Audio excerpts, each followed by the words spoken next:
Mark Oberle in the 2012 Wolf GB08. A very quick time of a 60.52. The first time that we have had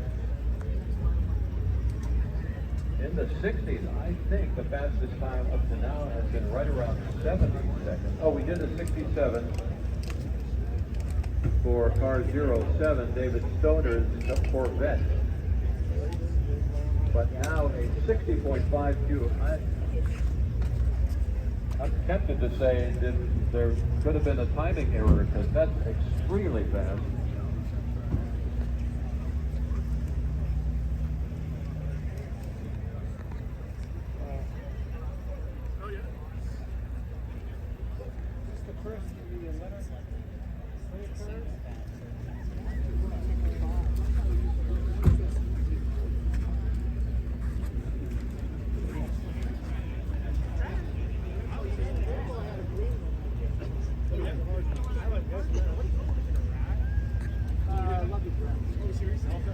Steve Thompson, senior, car 48, is on the hill climb course now and is 1950 less.